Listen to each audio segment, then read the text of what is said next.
Hi, my name is Jen Ponton, and my film Love on the Run has just released on VOD and digital.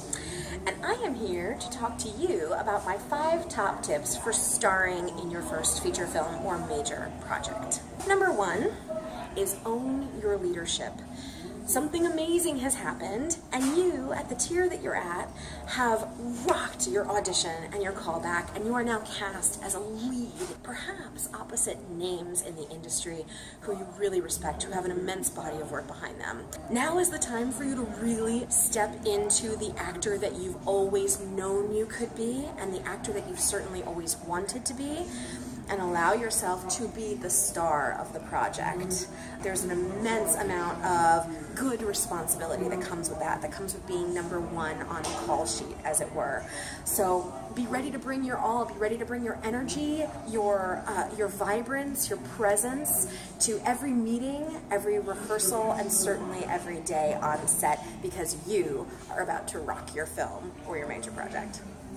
Tip number 2 for you is self-care. I cannot tell you how important self-care is going to be when you're about to spend a couple weeks to a month on set for a really big, important role. So for me, that looked like I was on set, we were on location upstate New York, and every day after shooting we'd wrap at like 10 p.m. and the whole crew would go around a bonfire and do a sing-along, and it was amazing. It was like movie camp, it was so fun, but I did tear myself away from the bonfire every night to go to bed by like 11 o'clock latest and get a full night's sleep so I could show up rested. I drank a ton of water, I didn't have any alcohol or anything like that, and I was really taking care of myself. I was making sure that I was journaling and meditating and like anything that really keeps you operating at your highest vibration. Very, very important to really keep it up, because self-sabotage can sneak in at the moments we don't expect, and it can really undermine your up-leveling to something that you really, really want. So don't let it get the best of you. Stay on top of your self-care. Tip number 3 for starring in your first major project is to be ready to learn.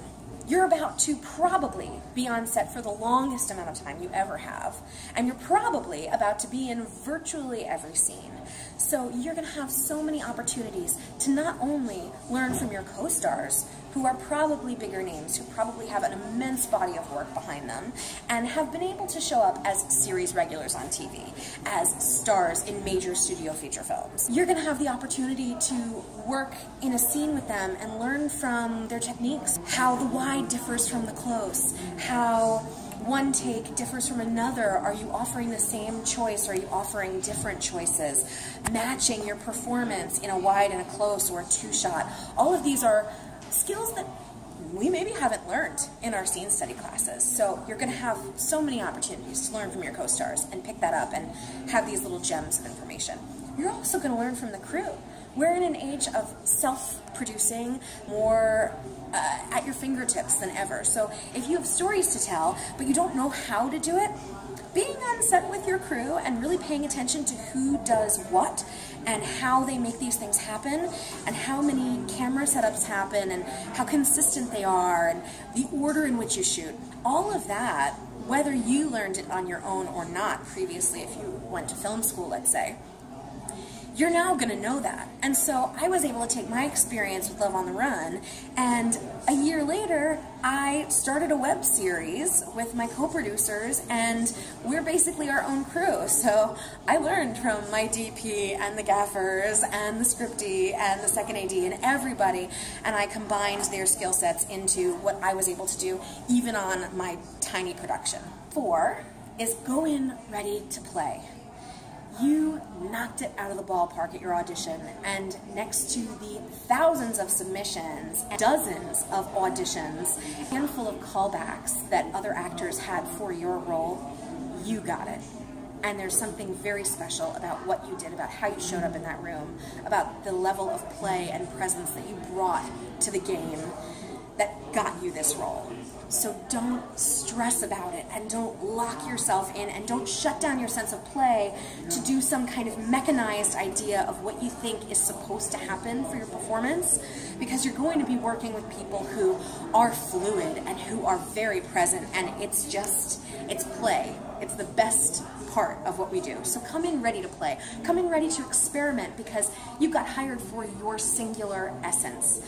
It's what's so important about you, and be ready to bring that to the table.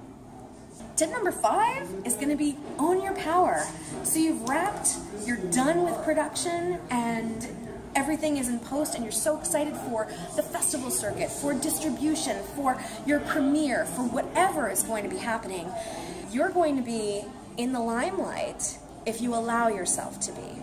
Now is also a really big time where self-sabotage comes into play, and it might be a case of, well, my co-stars are all really famous and I'm not, and maybe nobody wants to see me. For example, you don't see someone who looks like me in leading roles often. I'm very aware of that. And it can be really intimidating to be a person of different size or color or gender or ethnicity or anything. It can be difficult to be a diverse performer and feel worthy and feel like people want to see your stories being told. But the bottom line is, we are in the perfect day and age for more diverse stories to be told, because the culture is just starving for them.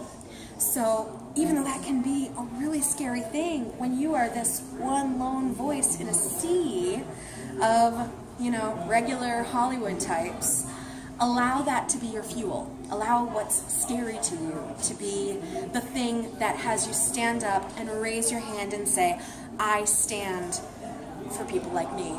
I stand for our stories to be told. It's so empowering. And if you bring that authenticity and you bring that passion and you bring that truth inside you to the forefront when you're working with a publicist, when you're working in social media and you're promoting and you're talking with your distributor about how you can represent the film, that's going to be the lesson that the viewers come away with more than anything else. So own who you are and own your enthusiasm and your leadership.